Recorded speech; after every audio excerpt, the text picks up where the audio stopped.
বিষ্ণুই বলেন জাহান্নামের সবচেয়ে হালকা আযাব কি হবে শোনো। জাহান্নামের সবচাইতে হালকা আযাব হলো ওই ব্যক্তির আযাব যার পায়ে দুটো জাহান্নামের আগুনের জুতা পুড়িয়ে দেয়া হবে। ওই আগুনের উত্তাপে তার মাথার মগজগুলো ভাতের মারের মতো টপ টপ টপ টপ করে বেয়ে বেয়ে পড়বে। নাউজুবিল্লাহ পড়বেন না?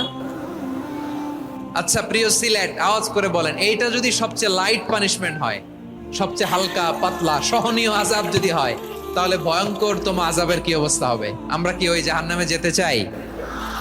জাহান্নামের অবস্থা এত ভয়ঙ্কর হবে, জাহান্নামের ভেতরে লক্ষ লক্ষ কোটি কোটি কাফির মুশরিককে দেওয়ার পরেও জাহান্নাম বলবে হাল মিন মাজিদ, আরো আছে নাকি, আরো দাও।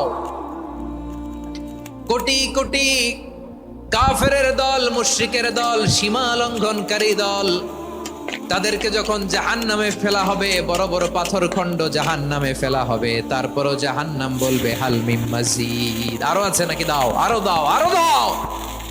আমার ক্ষুধা নিবারণ হয় নাই। জাহান্নামে তো উত্তপ্ত হবে, জ্বলন্ত হবে, ভয়ঙ্কর হবে। জাহান্নামের এক অংশ আরেক অংশকে খেয়ে ফেলবে। আল্লাহু আকবার। ফেরেশতারাও টালমাটাল হয়ে যাবে। জাহান্নামের রক্ষী ফেরেশতারা কি করবে তারা নিজেরাও বুঝতে পারবে না। কোটি কোটি মুশরিক কাফেরদেরকে জাহান্নামে নিক্ষেপ করার পরেও জাহান্নাম ঠান্ডা হবে না, শান্ত হবে না, বলবে হাল মিন মাজিদ, আরো আছে নাকি, আরো দাও। তখন আল্লাহ তাআলার কুদরতি পা জাহান্নামের ভেতরে ঢুকিয়ে দিবেন।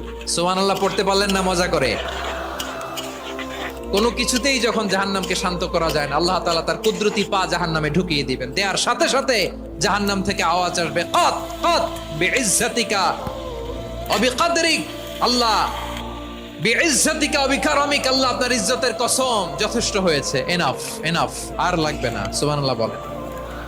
ওই ভয়ঙ্কর